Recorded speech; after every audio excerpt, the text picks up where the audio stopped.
2013 সালে 3 দিনের সফরে ঢাকায় এসেছিলেন জামায়াতে ইসলামীর প্রতিষ্ঠাতা সৈয়দে আবুল আল মওদুদীর ছেলে হায়দার ফারুক মওদুদী। এক আলোচনায় তিনি বলেন, জামায়াতে ইসলামী বাংলাদেশ প্রতিষ্ঠায় বিরোধিতা করেছিল।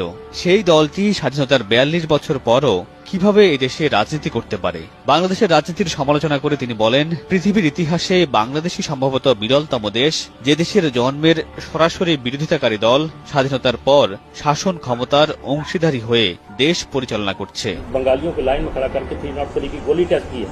इन्होंने इस मुल्क की जड़ बुनियाद हिला के रख दी है। জামায়াতের সমালোচনা করে তিনি বলেন, ধর্মীয় রাজনীতির নামে জামায়াত ভণ্ডামি করছে। আমার বাবা সবসময় আমাদের জামায়াত থেকে দূরে রাখতেন।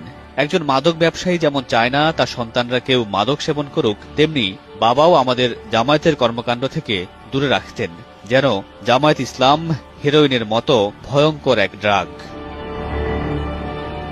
মওদুদী পুত্র আরো বলেন, আমরা ইংলিশ মিডিয়াম স্কুলে পড়েছি। আমাদের সঙ্গে জামায়াতের রাজনীতির কোনো সম্পর্ক ছিল না। এমনকি জামায়াতকে আমরা ভালো রাজনৈতিক সংগঠন হিসেবেও মনে করতাম না, কারণ তাদের ভণ্ডামি আমরা কাছ থেকেই দেখেছি। उन्होंने कभी हमें कोई किताब नहीं दी पढ़ने के लिए कि ये तुम पढ़ो, कभी नहीं दी। ना उन्होंने कभी जमात में शामिल होने के लिए